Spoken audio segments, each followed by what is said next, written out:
Então abre o teu coração, que eu sei que Deus vai falar contigo hoje. Bom, eu quero convidar o pregador, agora de tarde, de noite também, Douglas Gonçalves. Vem para cá, uma salva de palmas.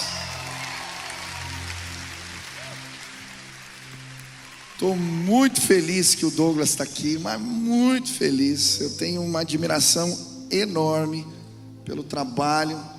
Deus deu uma visão para o Douglas lá atrás, de entrar nas redes, de pregar o evangelho através da internet.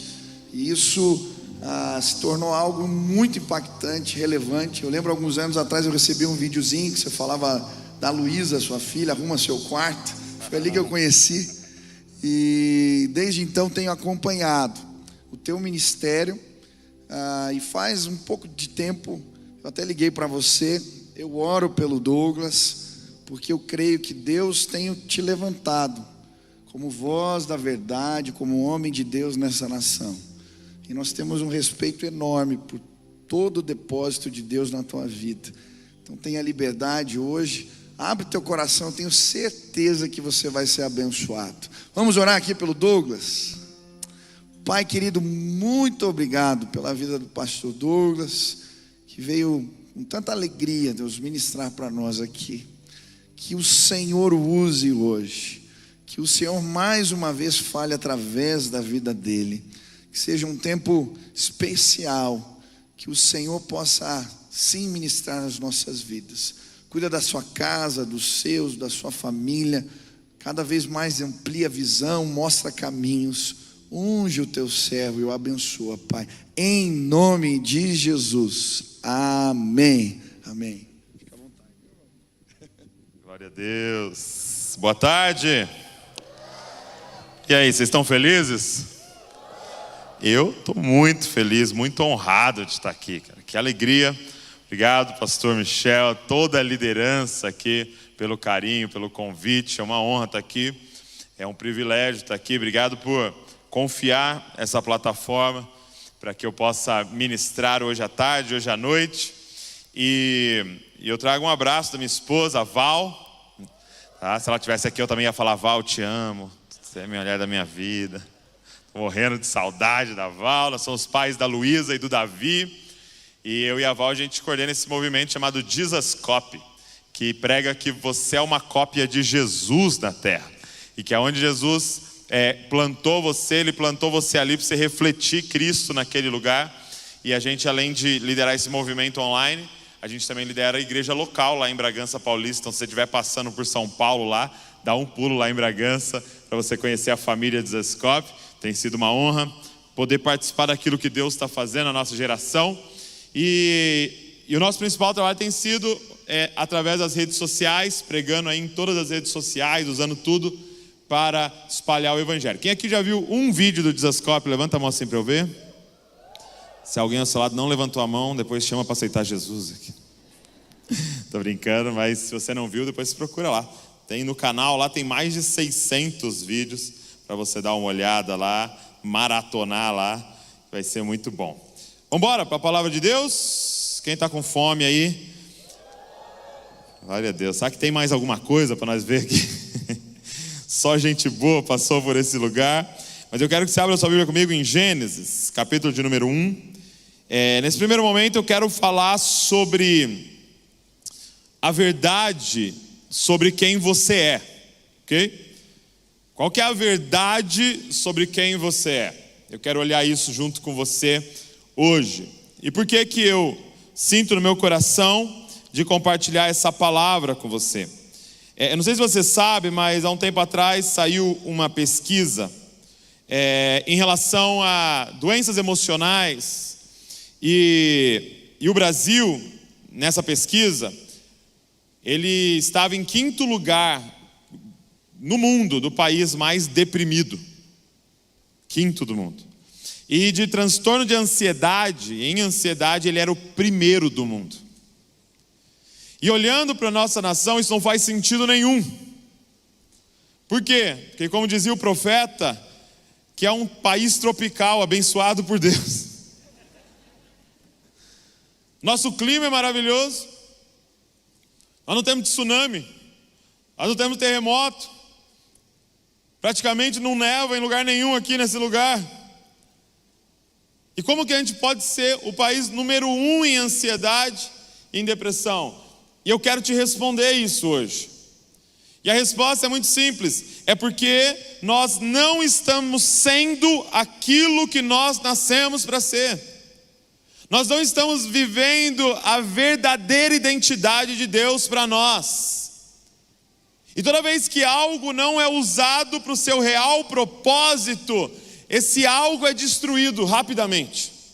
Por exemplo, imagina que eu falasse para você assim: cara, põe esse prego na parede ali para mim. Aí você falasse: mas como que eu ponho? Eu falo: pega alguma coisa aí, você pega o meu iPhone e fala: beleza, vou pôr. Funciona? Talvez o prego vai entrar lá na parede, mas o que vai acontecer com o seu iPhone? É isso que eu sinto que está acontecendo com a gente. É uma identidade distorcida sendo usado para aquilo que não é para ser usado. E é por isso que as pessoas estão sendo destruídas em suas almas. E aqui a gente tem um relato, Gênesis 1, 26, do plano original de Deus. E diz assim, olha, está aí, Gênesis 1, 26, quem achou diga: eu amo a Bíblia. Quem não achou diga: eu também. Não é que você não achou, você não trouxe, seu sem vergonha. Vamos lá, Gênesis 1, 26 diz assim: e disse Deus: façamos o homem à nossa imagem, conforme a nossa semelhança, e domine sobre os peixes do mar, sobre as aves do céu, sobre o gado, sobre toda a terra, sobre todo o réptil que se move sobre a terra. 27. E criou Deus o homem à sua imagem. A imagem de Deus o criou, homem e mulher os criou. Agora, vai lá para frente, abre comigo um texto que vai completar esse, Colossenses, capítulo de número 1. Colossenses, capítulo de número 1. Lá para frente. A carta que Paulo manda a essa igreja. Colossenses, capítulo de número 1. Olha só o que diz o verso de número 14. É um texto sobre Cristo, ok? Colossenses 1,14 diz assim: em quem, falando de Cristo, temos a redenção pelo seu sangue, a saber, a remissão dos pecados. Verso 15: o qual é a imagem do Deus invisível, o primogênito de toda a criação, porque nele foram criadas todas as coisas que há nos céus e na terra, visíveis e invisíveis, sejam tronos, sejam dominações, sejam principados, sejam potestades, tudo foi criado por ele e para ele. Então vamos lá, vamos juntar esses dois textos. Gênesis 1, 26. O homem, o ser humano, foi criado à imagem de Deus. Colossenses 1, 15. A imagem do Deus invisível é Cristo. Então, se eu fui criado à imagem de Deus, e a imagem de Deus é Cristo, eu fui criado para ser como quem? Se Deus usou um molde para nos fazer, como é que se chama esse molde, gente? Hã? Obrigado. Jesus. Eu e você fomos criados para ser como Cristo. E se você não está sendo como Cristo, você não está vivendo a verdadeira identidade sua. Você não está vivendo. E você vai adoecer. E você vai viver uma vida sem forma e vazia. Por quê? Porque você nasceu para ser como Cristo. Mas aí a pergunta que surge, quando a gente entende isso, é: quem é Cristo?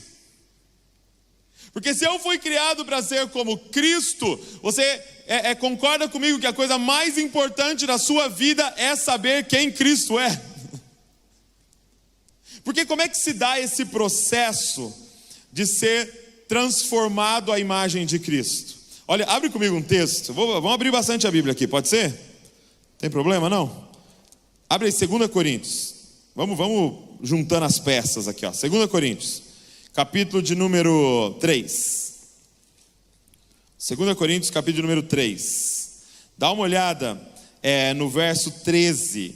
Paulo vai explicar esse processo de se tornar como Cristo. Olha só, 2 Coríntios 3, 13. Está lá também, ó. 2 Coríntios 3, 13. Diz assim, olha: e não somos como Moisés, que punha um véu sobre a sua face, para que os filhos de Israel não olhassem firmemente para o fim daquilo que era transitório, mas os seus sentidos foram endurecidos, porque até hoje, presta atenção, até hoje o mesmo véu está por levantar na lição do Velho Testamento, o qual foi por Cristo abolido.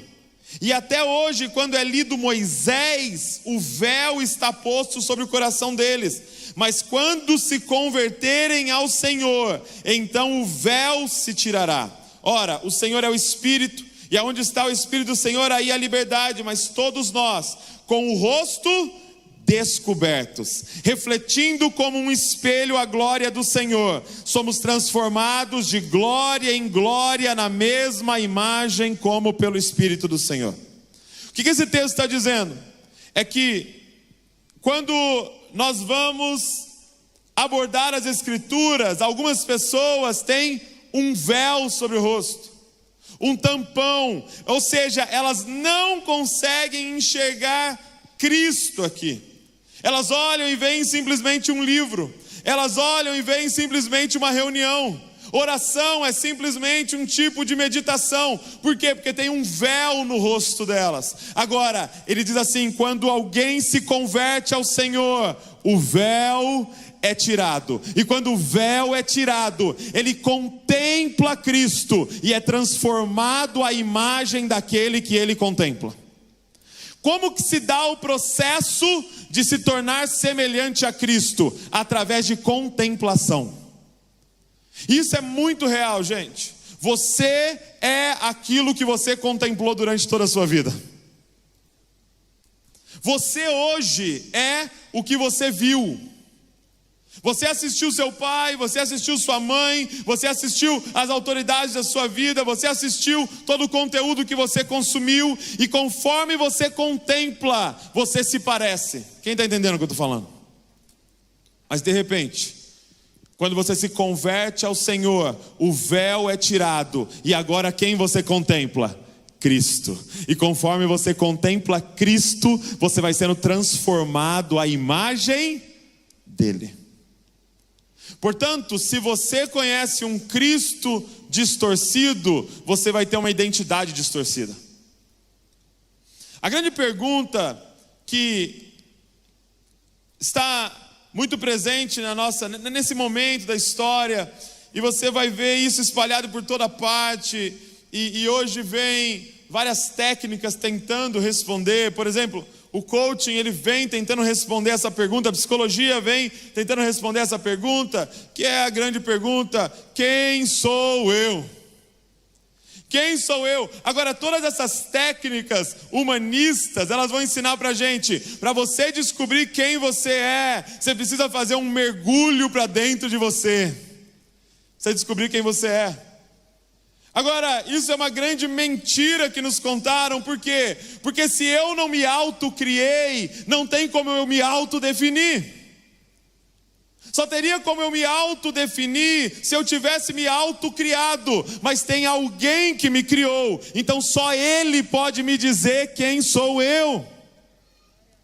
E o que Ele está dizendo para nós, mais uma vez nessa tarde, é: você nasceu, foi criado para ser como Cristo. Por isso, gaste a sua vida contemplando a Cristo, e você achou sua verdadeira identidade. Você entendeu o que eu estou dizendo? Um dia a gente foi fazer uma tarde, né? Uma confraternização com o pessoal da igreja. E aí a gente foi lá para uma chácara, e eu fui jogar bola com as meninas, joguei bola e tal, tirei meu relógio, porque eu ia ficar no gol, né? Já dá para saber das minhas habilidades aí no futebol, quando colocam alguém no gol, né? Aí tirei meu relógio, coloquei ali, joguei com eles, aí tocou o sino do café da tarde, né? Melhor barulho. Aí foi todo mundo tomar café. Aí tomou um café, aí de repente no meio do café eu olho pro braço assim e falei, meu relógio. Aí fui lá, pegar meu relógio no pé da trave, cheguei lá, não estava lá meu relógio. Aí fiquei procurando, cadê meu relógio? Cadê meu relógio? Viu meu relógio? Viu meu relógio? Estava procurando meu relógio. Até que alguém falou assim, eu vi, o fulano pegou e entregou para a Val. Quando eu descobri isso, eu parei de procurar meu relógio. E passei a procurar a Val. Porque agora se eu achasse a Val, o que ela ia me entregar? O meu relógio. O que eu estou falando para você? Que a sua identidade está escondida em Cristo. Então a pergunta não é mais quem é você. A pergunta agora é quem é Cristo. Porque o dia que você achar Ele, quem que você achou? Você. Porque você foi criado para ser como Ele. Então a pergunta que eu quero te fazer hoje é essa: quem é Cristo? Para você viver a sua verdadeira identidade, você vai ter que responder isso junto comigo. Quem é Cristo? E Jesus, Ele faz essa pergunta para os discípulos. Abre aí Mateus 16. Prometo que eu não vou abrir mais nada, tá bom? Mateus 16. Olha só que interessante. Jesus faz essa pergunta para os discípulos. Verso de número 13. Ele fala assim, E chegando Jesus às partes de Cesareia de Filipe, interrogou os seus discípulos dizendo, quem dizem os homens ser o Filho do Homem? E eles disseram, uns João Batista, outros Elias, outros Jeremias, ou um dos profetas. Então Jesus, para você entender a importância dessa pergunta, a importância de saber quem Ele é, Ele pergunta para os discípulos, quem que eles estão falando que eu sou? E aí eles dão uma resposta, eles falam, olha, os homens têm uma visão bíblica sobre quem tu és. Alguns dizem que você é como João Batista, talvez por causa da mensagem de arrependimento. Alguns dizem que você é como Jeremias, talvez por causa da mensagem dura que ele tinha. Alguns dizem que você é como Elias, talvez por causa dos milagres. E concorda comigo que todas as respostas eram bíblicas, sim ou não? E estavam certas? Não. Você entende que você pode ter respostas bíblicas, mas distorcidas? Quem está entendendo o que eu estou falando? Por quê? Porque o véu continuava neles. Porque esse era raciocínio humano. Parece com Jeremias, parece com Elias, parece com João Batista.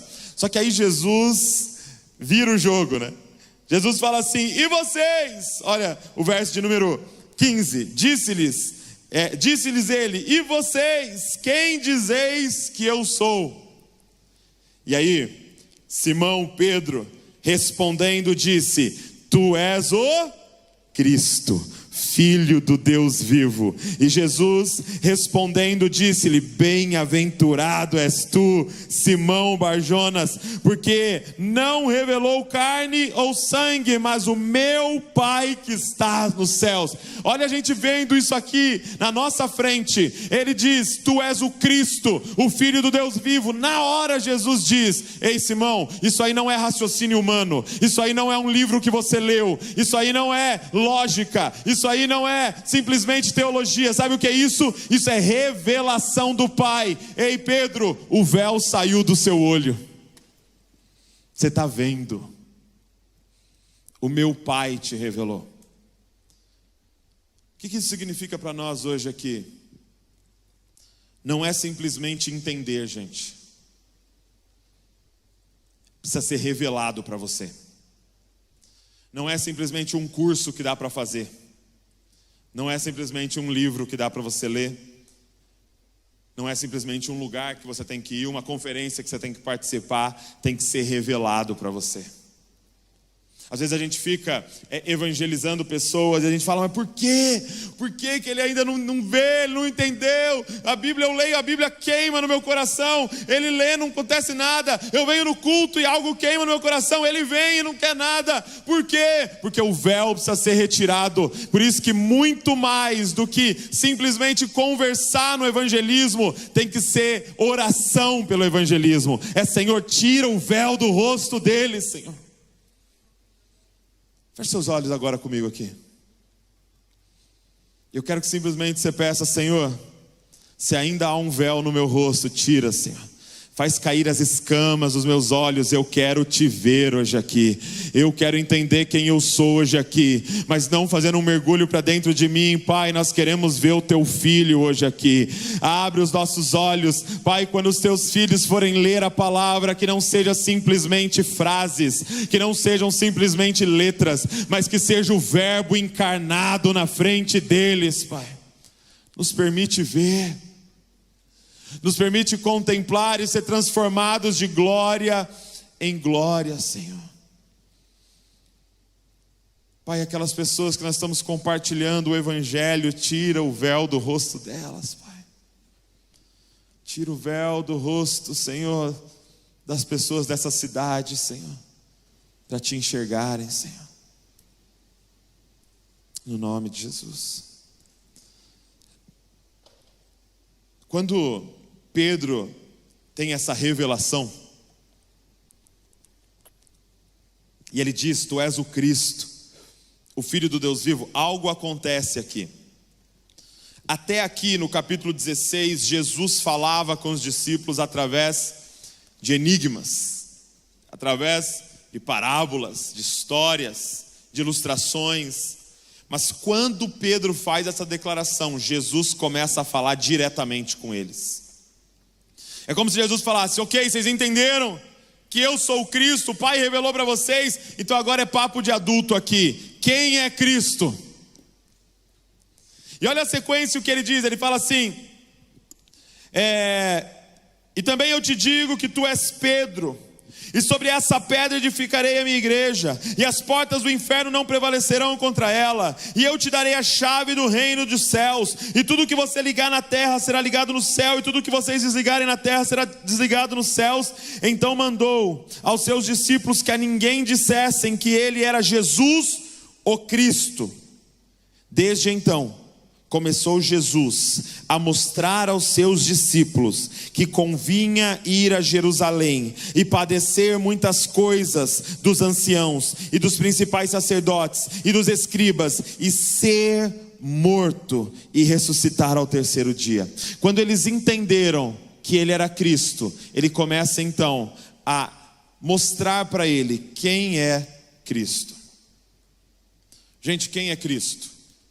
Que foi o molde usado para criar você. Cristo é o ungido, o escolhido para sofrer pela salvação de muitos.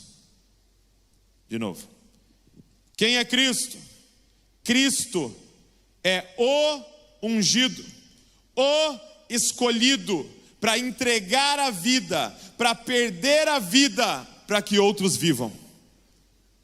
E a minha pergunta é essa: para que nós nascemos?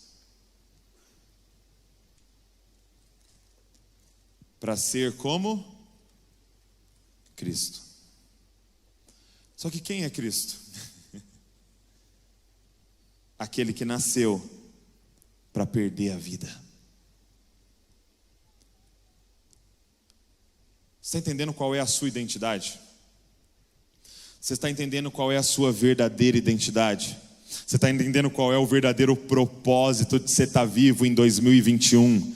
É porque Deus enviou você por um motivo: para você perder sua vida em favor de muitos.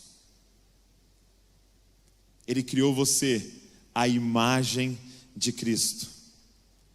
E é interessante que na sequência ele fala uma frase, ele diz assim: olha, aquele que quiser salvar a sua vida, verso 25, porque aquele que quiser salvar a sua vida vai perder, e quem perder a sua vida por amor de mim, achou. Por que, gente, estamos tão doentes? Por que, gente, essa onda, essa epidemia de depressão e ansiedade? Porque nós estamos tentando achar a vida, e tentar achar a vida é perdê-la, porque você nasceu para perder sua vida. Quem está entendendo o que eu estou falando aqui? Enquanto você tentar achar a sua vida, você vai perder. Mas quando você entender que você nasceu para perder sua vida, achou. O nosso adoecimento é porque a gente acha que a gente nasceu para olhar para nós, para viver para nós mesmos, para buscar os nossos interesses. Não, você nasceu para viver pelo outro. Assim como um peixe na água, assim como uma ave no céu voando, é a gente perdendo a vida. Por exemplo, hoje aqui, eu consigo ver o rosto de todo mundo aqui, cara. Eu consigo olhar na face de cada pessoa que está nesse auditório, sabendo cada um, a expressão facial de cada um, apesar dessa máscara. Eu consigo olhar o rosto de todo mundo. Só tem um rosto nesse auditório que é invisível para mim, gente. Só tem um rosto que não é permitido eu olhar aqui nesse auditório. Sabe qual é? O meu. Por quê? Porque eu não nasci para olhar para mim. Eu nasci para olhar para você. E você não nasceu para olhar para você. Você nasceu para olhar para mim. Eu nasci para falar como está o seu rosto. E você nasceu para falar como está o meu. Quem criou o espelho e a selfie foi a gente. Não foi Deus. Quem criou uma rede social que é sobre você, para você pôr foto sua, olhando para você. Já viu quando a gente tira essas fotos em grupo assim, aí alguém vai postar, a pessoa escolhe a melhor foto dela. Você está vesgo, olhando para o lado assim, mas ela está intacta. Por quê? Porque é tudo sobre ela. Sabe por que você está doente? Sabe por que tem tanta gente doente ao seu redor? Porque a gente está tentando achar a vida. Cara, quando você começar a perder sua vida, você vai pôr a cabeça no travesseiro e falar: achei, cara. Achei a minha vida. Porque foi para isso que a gente nasceu, para viver para o outro. Gente, eu temo dizer que nós entendemos o evangelho errado. Eu temo dizer que a gente pensa que ter um encontro com Cristo, sabe o que é? Ganhar um bilhete dourado, para não precisar mais pegar fila. Você passa em primeiro em todo lugar. Tem uma fila da comida? Não, eu sou abençoado por Jesus, então eu vou em primeiro. Não. Ter um encontro com Cristo é ganhar o direito de voluntariamente ir para o último da fila, preocupado se todo mundo comeu. E se todo mundo comeu, você faz seu prato. Por quê? Porque você achou o pão da vida. Eu gosto da forma que o Paulo Borges coloca, ele fala assim: ter encontro com Cristo é o véu que saiu. Então você é o primeiro a achar a porta do ônibus e o último a entrar, porque você está preocupado se todo mundo vai entrar. Não é ter o direito de sentar na janelinha, é ter o direito de perder a vida. Interessante que quando Jesus diz isso, ele começa a falar abertamente, né? Olha, eu vou sofrer, eu vou padecer muitas coisas, eu vou morrer. Olha só o que Pedro diz, verso 22. E Pedro, tomando-o à parte, chamou de canto. Pedro, acho que ele acertou a resposta anterior. Ele falou: cara, sou profeta. Vixe, vem aqui, Jesus, tem uma palavra para você agora. Tomando de parte, começou a repreendê-lo, dizendo: Senhor, tem compaixão de ti mesmo, de modo nenhum te acontecerá isso. Eu vou parafrasear: Jesus, para com esse papo negativo, Jesus. Repete comigo, Jesus: eu sou mais que vencedor. Jesus, você fica jogando essas coisas para o universo devolve. Deixa eu te falar uma coisa, presta atenção no que eu vou te falar agora. Jesus olha no olho dele, verso 23. Ele, porém, voltando-se, disse a Pedro: para trás de mim, Satanás. Ei, presta atenção nisso. Nós estamos super preocupados em quando vai aparecer o anticristo, né? De ficar, é o líder de tal lugar. Ah não, agora é o Papa. Ah não, agora é o fulano. João falou assim, já está, o Espírito dele já está entre nós. O que Jesus identificou na boca de Pedro aqui? O Espírito do anticristo. E posso te falar uma coisa? O Espírito de... Entenda a frase, tá? Deixa eu explicar ela para você não achar que é heresia que eu vou falar agora. O espírito do anticristo é a favor de Jesus. Olha o que Pedro fala. Tem compaixão de você. Jesus, pensa mais em você. Jesus, poupe-se um pouco. Eles não te merecem. Você está fazendo papel de bobo perdoando toda vez assim, viu? Você vai ajudar de novo. Você vai ofertar de novo. Você vai se doar de novo. Você vai 5 dias de congresso, você vai ser voluntário. Meu Deus! E os seus estudos, e as suas coisas, e a sua carreira, e você. Cada outdoor, gente, dessa cidade tem o espírito do anticristo lá. Poupe-se, você, se investe em você, se ame mais, se ame mais, se ame mais. Isso é o capeta falando com a gente. Por que, gente, é o espírito do anticristo? Porque quer te impedir de ser como Cristo. Quem é Cristo? Aquele que entrega a vida. Tem compaixão de você, Jesus. Ele olha no olho e fala, para trás de mim, Satanás, porque você não cogita das coisas de Deus, mas das coisas dos homens. Você e eu nascemos para ser como Cristo, os escolhidos, para entregar a vida, para que muitos vivam.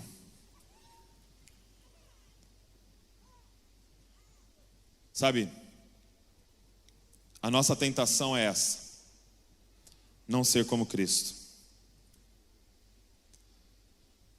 Nossa tentação é essa: o poupe-se. Quem é Cristo, gente? Eu gosto de uma definição assim, ó. Cristo é aquele que nunca comeu um pão inteiro. Porque toda vez que colocaram um pão na mão dele, o que ele fez? Rasgou. Eu gosto de uma definição assim, ó. O que é pecado? Gênesis capítulo 3. O que é pecado, gente? É pegar o fruto, comer primeiro e depois repartir. O que é evangelho? É pegar o pão, partir primeiro e depois comer. O que é pecado? É pegar seu salário, comer tudo que você quiser e depois repartir. O que é evangelho? É pegar o seu salário, repartir primeiro e depois comer. Porque você não busca os seus próprios interesses mais, mas você entende que tudo que Deus colocou na sua mão é em favor do outro. Tudo. E o espírito do anticristo quer matar isso em você. Por exemplo, eu sei aonde o espírito do anticristo está lá na sua casa. Posso falar? Posso denunciar? Eu sei onde ele está lá. Deus está me dando uma visão agora de um altar do anticristo dentro da sua casa. Ó, estou vendo. Se chama sapateira. Porque tem um monte de sapato lá com crise de identidade, porque não veste no pé de ninguém. Quando é que você vai rasgar isso e repartir? Sabe aquele armário de cima lá, cheio de cobertor que não cobre ninguém? O espírito do anticristo tomou conta daquilo lá. Porque a gente fica sempre assim, não, um dia eu vou precisar. Não, um dia eu vou precisar. Não, isso aqui é de estimação, isso aqui é minha bisavó que me deu. Cara, tá. Às vezes eu estou lá na igreja, né, termino o culto, chega um irmão e fala assim, pastor, vou contar a bênção, pastor. Aqui, ó. Aí mostra uma chave de um carro, né? Deus me abençoou, troquei de carro. Falei, glória a Deus, cara, que legal, tal. Ele, nossa, foi uma bênção, aconteceu assim, assim, assado, tal. Aí no fim da conversa é sempre assim, vamos lá comigo, pastor, para você orar pelo meu carro. Vamos consagrar ele a Cristo. Eu falo, você tem certeza, cara? Você vai consagrar a Cristo mesmo? Porque qual que é a ideia dele ao me pedir isso? Vamos consagrar a Cristo e aí vai estar protegido. Aí não vai nunca bater, não vai acabar a gasolina, não vou nem precisar trocar de óleo. Nem lavar não vai precisar. Por quê? Tem ali proteção do Cristo. Só que ele entendeu errado. Eu falo, cara, você tem certeza? Porque Cristo tem uma mania estranha, cara. Tudo que você põe na mão dele, ele levanta pro alto, agradece e reparte.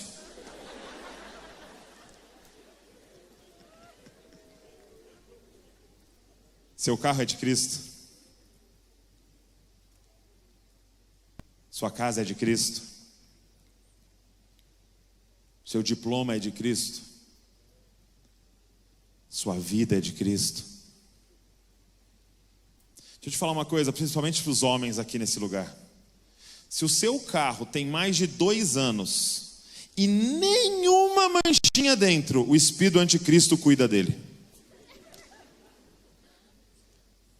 Porque se você entrega ele para Cristo, vai ter várias manchinhas lá dentro, tanto de criança que você está levando, tanto carona que você está dando, e o tanto de coisa, tanto lugar que você está enfiando esse carro aí. E será que o seu carro não vai poder dizer, trago em mim as marcas de Cristo Jesus? Deixa eu dizer para as mulheres também, é para pegar elas também, né? Se você tem aquela louça lá na sua casa, que sua bisavó deu, banhada a ouro, que não tem uma lasquinha, é porque o espírito do anticristo cuida dela. Leva a galera da igreja para comer hambúrguer e põe aquela louça para bater. Entrega ela para Cristo.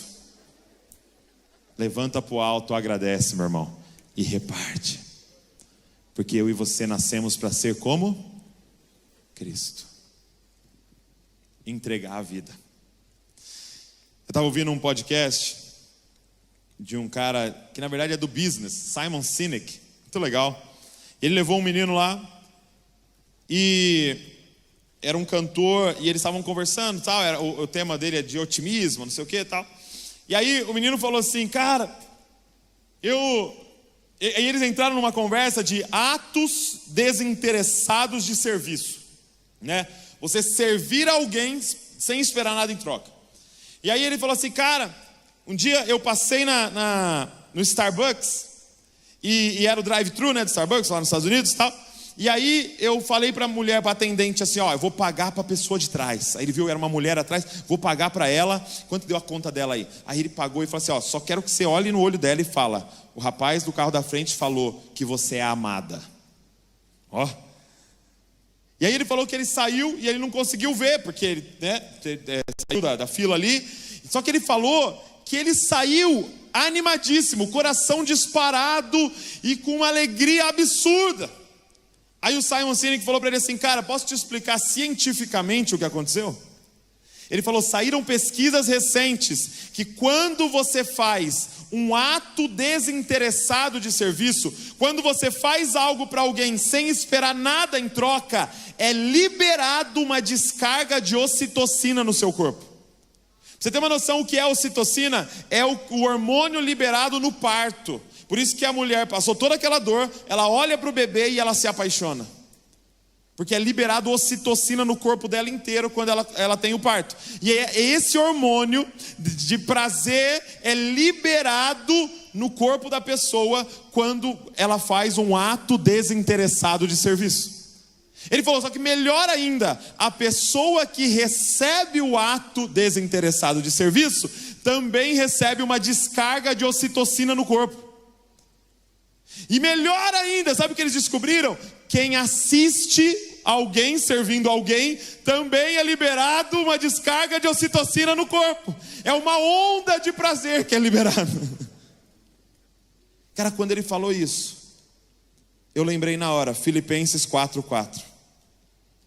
Diz assim, não andeis ansiosos com coisa alguma, mas apresente ao Senhor em oração as suas demandas. Aí na sequência ele fala assim, e ações de graça. Eu sempre olhei para aquilo e pensei, eu preciso orar, pedindo as coisas para Deus, minhas petições, e agradecendo. Só que ações de graça não é agradecer. O que é ações de graça? É fazer algo para alguém sem esperar nada em troca. Paulo estava dizendo qual era a cura para um quadro ansioso. ora, confia em Deus, depois sai do seu quarto e vai servir as pessoas. Porque quando você serve, é liberado em você prazer dos céus, porque você nasceu para isso. Esse menino, quando o Simon contou para ele falou assim: cara, eu fui fazer um show numa cidade, eu fiquei num hotel, e a mãe dele tinha falecido fazia 10 anos, esse menino e tal. Ele falou, e eu fui tomar café, sentei lá para tomar café, de repente entrou 3 mulheres no restaurante. E as mulheres lembravam a minha mãe. E me bateu uma saudade da minha mãe, e veio na minha mente assim, que vontade de pagar um café para minha mãe. E aí as mulheres sentaram, e de repente veio assim na minha mente: ué, sua mãe faleceu há 10 anos, mas elas estão aqui. Paga um café para elas. Aí ele ficou meio constrangido, mas levantou e foi. Aí ele chegou naquelas 3 mulheres sentadas e falou: me perdoa, com licença, tal. Mas, cara, por algum motivo vocês lembram minha mãe, e eu perdi minha mãe faz 10 anos, e me bateu uma saudade, uma vontade de pagar um café para minha mãe, então eu posso pagar o café para vocês hoje aqui?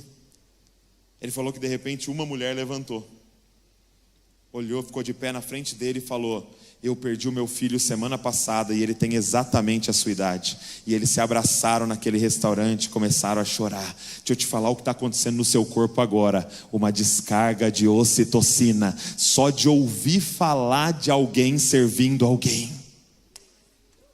Quem está sentindo? Quem quer mais disso? Então seja como Cristo. Seja como Cristo, seja como Cristo, porque você nasceu para ser como Cristo. Fica de pé no seu lugar. Sabe que o rapaz do teclado pode vir aí, do piano? Porque eu sou tão espiritual com o teclado, é incrível. Fica de pé no seu lugar, gente. Gente, quando a Bíblia fala sobre o sofrimento, quando a Bíblia fala sobre entregar a vida, a Bíblia não é sadista, a Bíblia não está dizendo sobre torturar você, a Bíblia está falando sobre você achar a vida, a Bíblia está falando sobre plenitude, a Bíblia está falando sobre sentido da sua existência. Eu queria te convidar hoje, cara, a entregar a vida de verdade. Sabe qual é a maravilha do Evangelho? É que na cruz do Calvário nós fomos salvos por Jesus, não por obras, para ninguém se gloriar nesse lugar. Ou seja, naquele dia Ele declarou: está pago. Então você não precisa mais viver para salvar a sua vida, você pode começar a viver para perder a sua vida.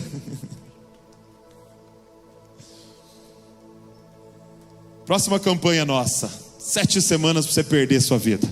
Vamos te ensinar todas as técnicas de crucificar o seu eu, de negar a si mesmo e se entregar pelo outro, e você vai achar a sua vida.